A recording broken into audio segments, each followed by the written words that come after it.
गर्दन की हड्डी में जब प्रेशर बनने लगता है, जब गद्दी सरकने लगती है या नसों के ऊपर प्रेशर आने लगता है, दबाव आने लगता है, तो आपको सर्वाइकल की तकलीफ हो सकती है। गर्दन में अकड़ावट रह सकती है, कंधों में भारीपन रह सकता है, सिर में हल्का हल्का सा दर्द रह सकता है, या काफी पेशेंट्स में देखता हूं उन्हें चक्कर जैसा भी महसूस होता है।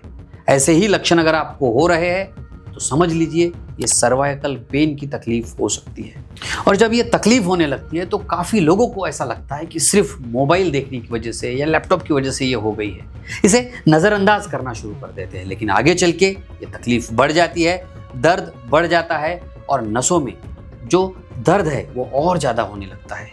और इसीलिए इसे समझना बहुत ज़रूरी है, इसके कारणों को समझना ज़रूरी है और इसके घरेलू उपायों के बारे में भी समझना बहुत इंपॉर्टेंट है, ताकि इस तकलीफ को आप बढ़ने ना दें, इसे पूरी तरह से आप अपनी ज़िंदगी से निकाल सके, आप पूरी तरह से स्वस्थ ज़िंदगी जी सके।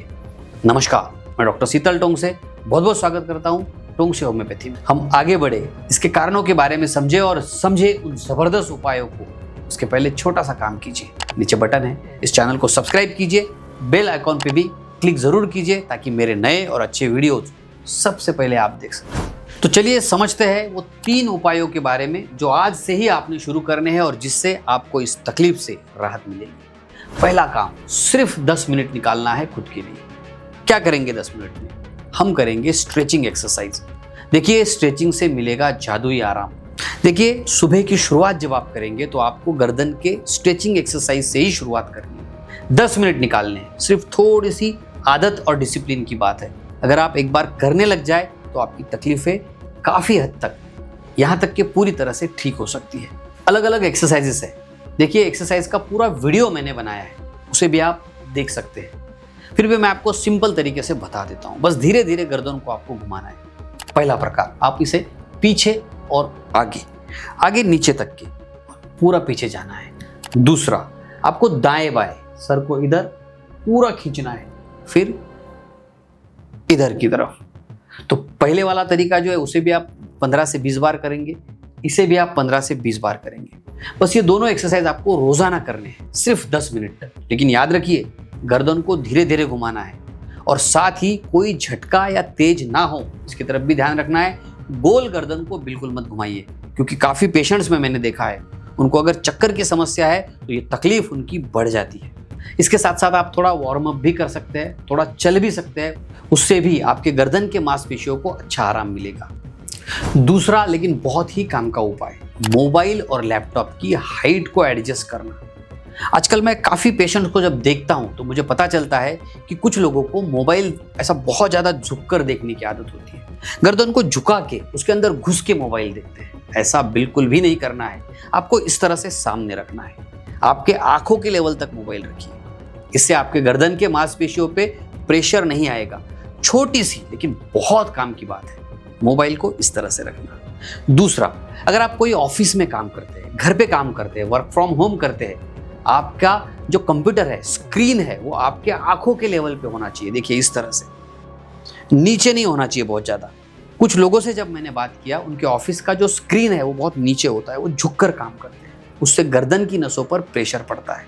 और इसीलिए काफ़ी लोगों को मैं सजेस्ट करता हूँ, अगर आपके ऑफिस में चेयर सही तरीके से नहीं है, खराब हुई है, उसकी हाइट एडजस्ट नहीं हो रही है, तो आप खुद के घर से या खुद के पैसे से चेयर लेके जाओ, क्योंकि ये आपके लिए बहुत ज़रूरी है। आपके कंप्यूटर स्क्रीन को आपके आंखों के लेवल तक रहना, आई लेवल पे रहना बहुत इंपॉर्टेंट है।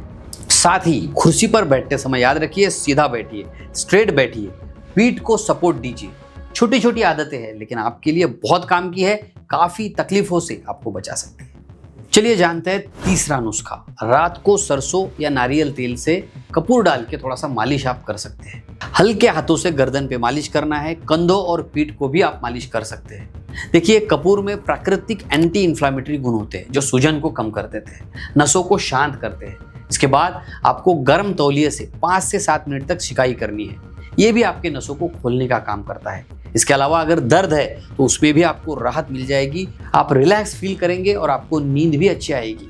चौथा, बहुत ही असरदार और सिंपल सा उपाय, गुनगुने पानी में सेंधा नमक आपको डालना है और इससे नहाते समय गर्दन और कंधों पर हल्का आपको पानी डालना है, या फिर नमक वाले गर्म पानी में तौलिया को डुबोकर गर्दन पर आप सिकाई भी कर सकते हैं। सेंधा नमक शरीर से टॉक्सिन निकालने में बहुत फायदा देता है, ब्लड सर्कुलेशन को भी बेहतर करता है, आपके गर्दन के मांसपेशियों को ये रिलैक्स करता है।